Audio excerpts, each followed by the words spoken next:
Right, come on then, let's have it.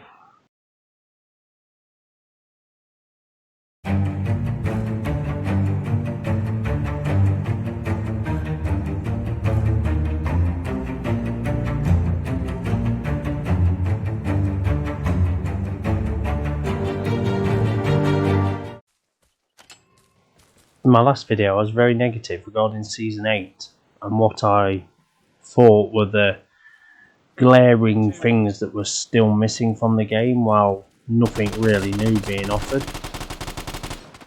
Having watched the video back, it kind of feels like I'm taking a hit at the developers. So I just kind of wanted to use this video to kind of put my feelings across regarding what players want, and to actually highlight them instead of being negative about what we're getting, actually put forward what would be good for the game. The first thing I want to put forward, urban maps.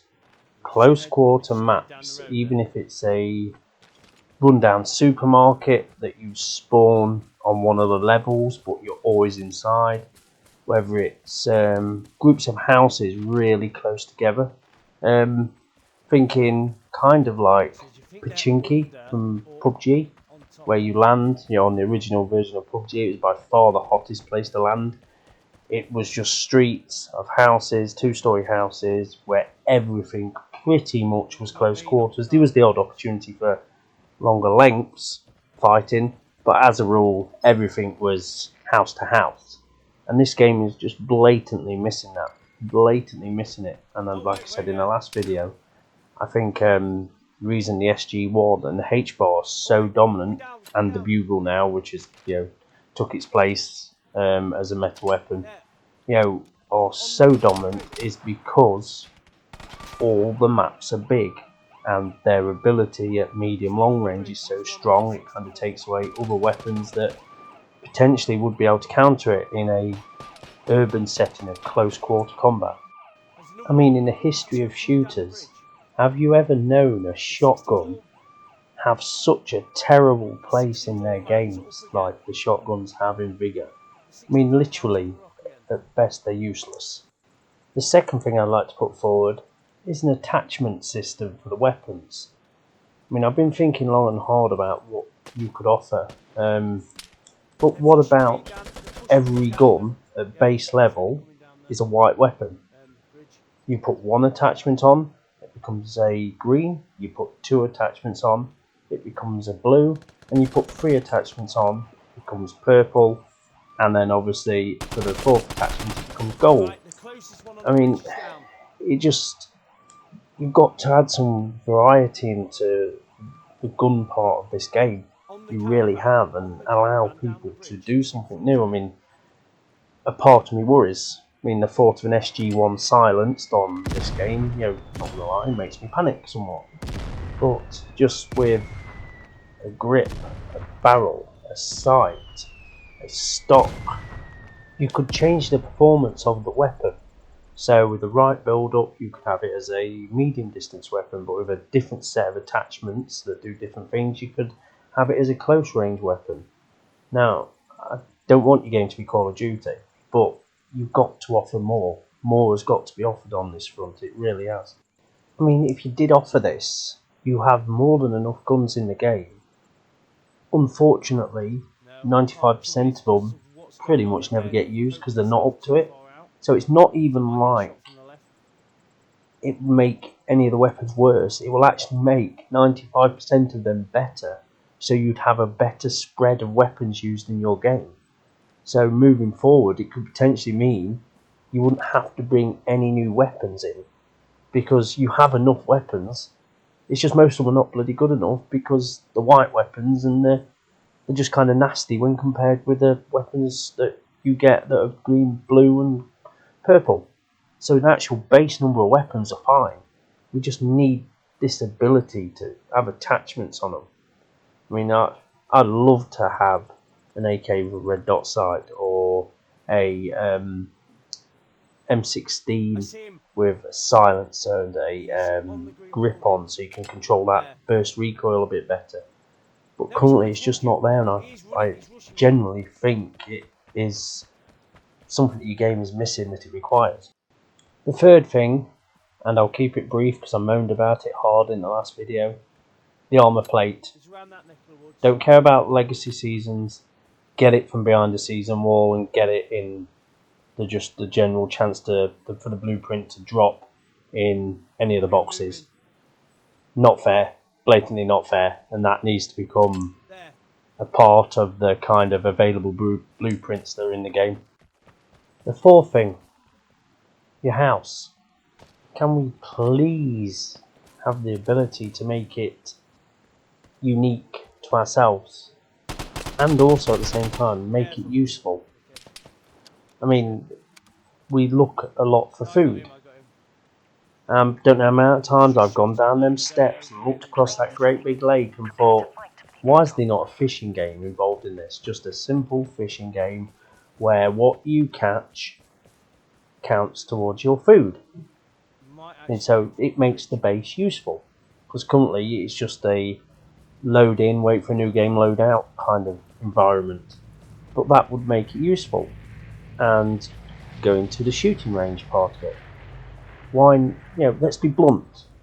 Non-moving targets that don't seem to register the same damage as a human in the game is pointless. Why not replace the targets with moving animals? So a bear, a wolf, birds flying through the air. Two things. The movement will make it more realistic to what you have to fire at in the game. I mean, how many times you fire at a static target? Not very often, unless that player's stupid.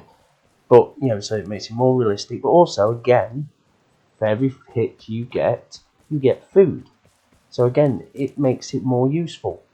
But going back to the colour and the design of the buildings, why are they all the same? Why do we not have the ability to change stuff inside, outside? It just needs to be more. People need to feel that their home reflects them, and instead it's just this generic thing that at the same level everybody's looks the same, and it doesn't breed any attachment with your base. Number 5, limiting the amount of stuff players bring into the match at the beginning, specifically portable detectors and armor plates. Earlier this week I killed a player with 7 portable detectors and 4 armor plates on him. Now bear in mind, he found me within about 25 seconds of the start of the match, so he'd already used one portable detector, and I had to strip his armor as well, so he'd already used an armor plate. So he'd come into the game with 8 portable detectors and 5 armor plates. Now it's supposed to be resembling a survival game, not a game where you come jacked up at the beginning like RoboCop, ready to go and being able to find players, pretty much at your will, and then 50% more health than them to the body at all points. Now, obviously they're in the game, so I don't mind them coming in. That's a part of the game. But it comes a point when it's like, actually, you should be limiting what you're coming in with. Not just coming in with, so what did he have? If he had 5 armor plates, 250 health to the body he had there, and then all them portable detectors. I mean, it just needs to be controlled a bit better, I believe. Now, I know some people come in for the PvP. Great, that's great.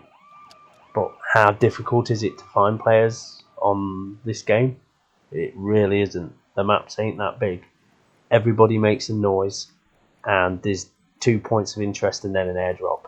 So, let's be blunt, finding PvP is not hard.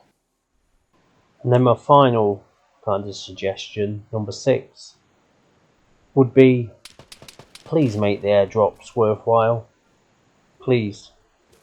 Leaving the game before the airdrop should be a massively difficult decision, because what is in that airdrop should at all times be of great importance. At all times should be great importance. The amount of times I've looted the safe or the locked container and then decided, yeah, I'm not going to hang around for the airdrop because it's a white crate and it's not worth the risk. The whole game is built around this airdrop. The timing of the game, everything is built around getting this mythical airdrop, and it's blatantly not worth it. I mean, just look at the number of comm stations there is in the map for you to be able to do things with the airdrop.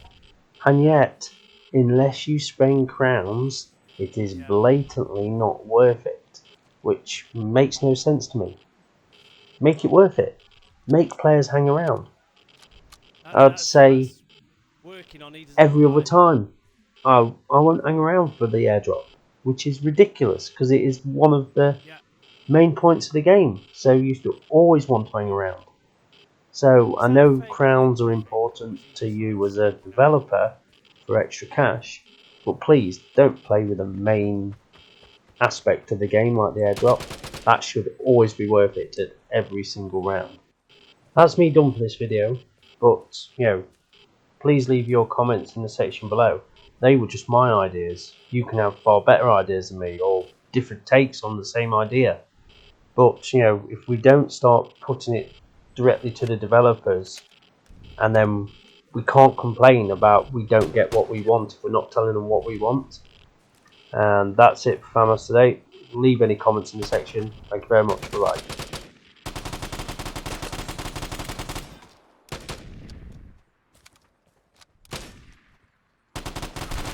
So you are a killer. Can you stay alive now when you are a threat?